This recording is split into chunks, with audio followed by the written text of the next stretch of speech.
राहणीमान उच्च विचारसरणी, साधी राहणीमान उच्च विचारसरणी, साहित्य क्षेत्रात नाव त्यांचे मोठे असे आमचे लोकशाहीर अण्णाभाऊ साठे, असे आमचे लोकशाहीर अण्णाभाऊ साठे। आज 1 ऑगस्ट म्हणजेच लोकशाहीर अण्णाभाऊ साठे यांची जयंती।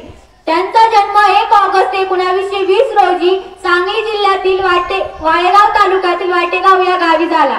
त्यांच्या वडिलांचे नाव भाऊराव व आईचे नाव वालुबाई असे होते। लोकशाहीर अण्णाभाऊ साठे हे थोर समाजसुधारक, लेखक व कादंबरीकार होते।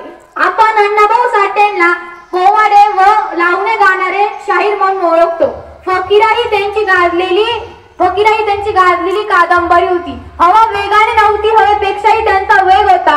हवा वेगाने नव्हती, हवेपेक्षाही त्यांचा वेग होता, असा आमचा भाऊरावांचा लेख अण्णाभाऊ साठे लाखात नव्हे तर जगात एक होता, लाखात नव्हे तर जगात एक होता। त्यांना गरिबी व भेदभाव व शिक्षण घेता आले नाही। ते वडिलांबरोबर मुंबईत आले, मुंबईत मिळेल ते काम केले। त्यांना जगण्यासाठी खूप संघर्ष करावा लागला। नैराश्य हे तलवारीवर साचलेल्या धुळीसारखे असते। नैराश्य हे तलवारीवर साचलेल्या धुळीसारखे असते।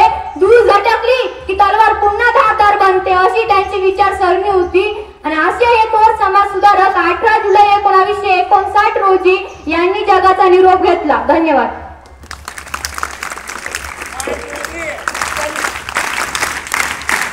धन्यवाद दीदी।